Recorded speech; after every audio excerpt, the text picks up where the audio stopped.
जो लोग change agent होते हैं समाज में किस प्रकार से सोचते हैं, और ऐसी जब कहानी हम सुनते हैं या जो अभी 2 कहानी हमने सुनी, ये भी हमको प्रेरणा देंगी कि हम आगे से जजमेंट पास ना करें या कम करें। जजमेंट पास करना तो बंद नहीं करेंगे, क्योंकि हमारी आदत है ह्यूमन बीइंग की, हम नहीं बदलेंगे, लेकिन फिर भी जितनी कम हो सके, जितना चेक कर सके अच्छा रहेगा। एक कहानी आपको मैं दिखाने जा रहा हूँ, उसमें घर में नल जो होता है, आपके घर में भी नल होगा, कई बार नल टपकता है, उसके अंदर छोटी एक वॉशर होती है रबड़ की, वो कट जाती है तो नल एक एक बूंद टपकता रहता है, कोई परवाह नहीं करता।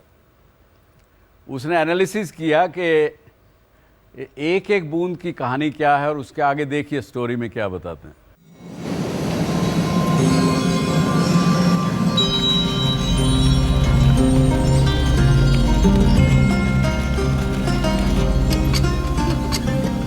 बूंद बूंद से सागर बनता है, ये कहावत तो हम सभी ने सुनी है, लेकिन अफसोस इस पर अमल करने वाले लोगों की फहरिस्त ज्यादा लंबी नहीं है। लेकिन हर बूंद की अहमियत जानने वाला अगर कोई एक शख्स है तो वो है मुंबई के नामी कार्टूनिस्ट आबिद सुरती। 80 साल के आबिद साल 2007 से पानी की बचत के लिए एक अनोखा प्रयास कर रहे हैं।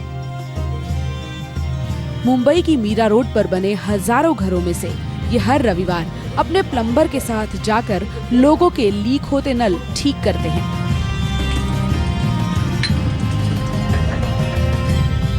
और ये काम करने की प्रेरणा का स्रोत पानी का अभाव था, जहां एक बाल्टी पानी के लिए घंटों लाइन में खड़ा होना पड़ता था और कई बार झगड़ना भी पड़ता था।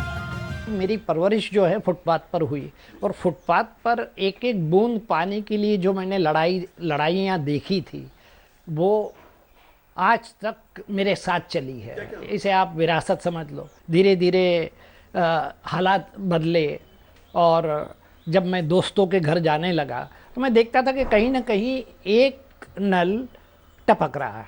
एक आर्टिकल आया हुआ था पानी पर, और उसमें ये दिया हुआ था कि 1 सेकंड में 1 बूंद टपकती है, 1 महीने में 1000 लीटर पानी बह जाता है।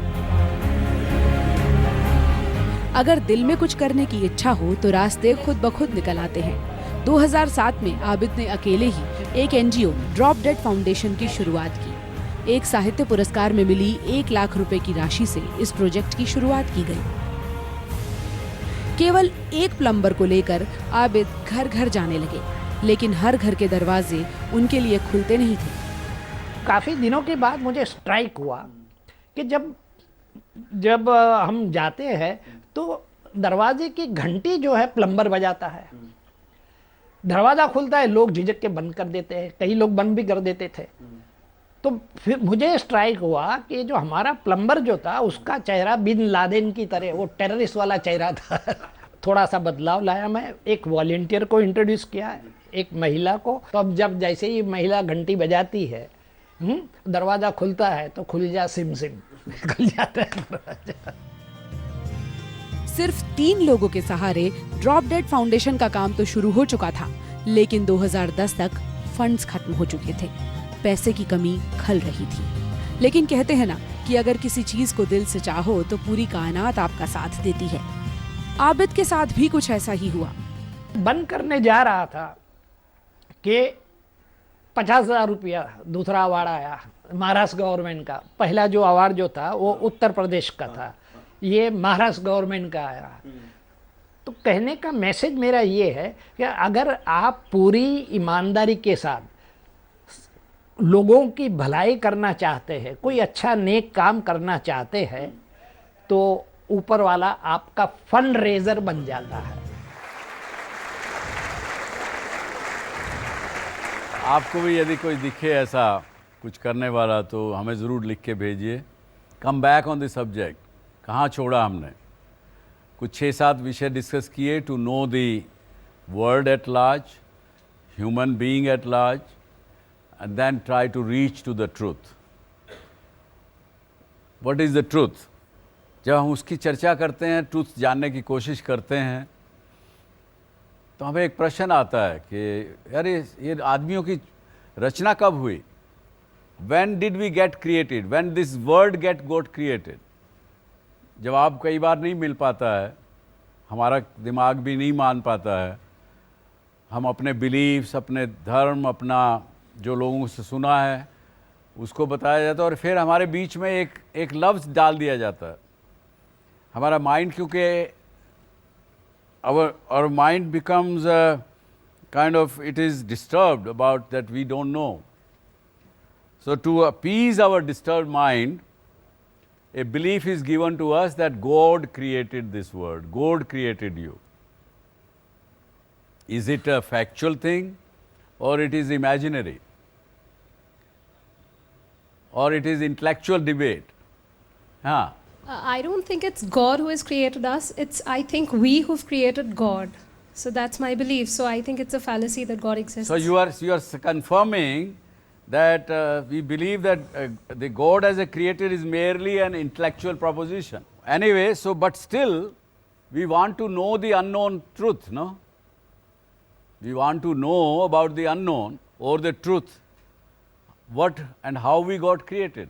We were created because of millions of years of evolution.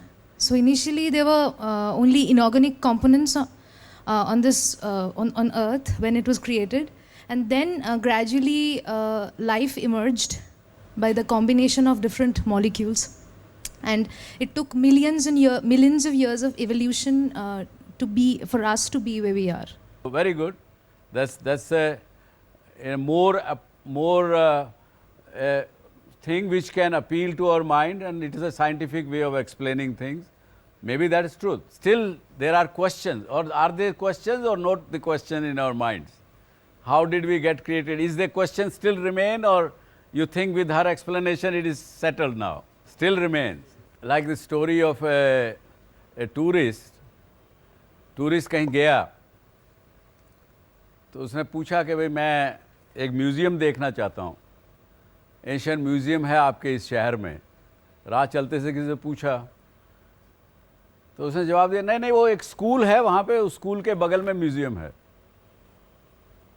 अब स्कूल भी पता नहीं है कहाँ है स्कूल। उसने दूसरे आदमी से पूछा, भाई ये स्कूल कहाँ पे है? उन्होंने कहा वहाँ उसके पास हॉस्पिटल है, उसके पास स्कूल है। चौथे आदमी से पूछा, भैया हॉस्पिटल कहाँ है? वहाँ पे एक प्याऊ बनी हुई है, उसके पास एक हॉस्पिटल है। तो हमारा जो डिज़ायर है to know the unknown, when we try to find out another unknown is added, another factor is added, goal तक फिर भी नहीं पहुँच पाते हैं। ये हम लोगों की ह्यूमन बीइंग की स्थिति है।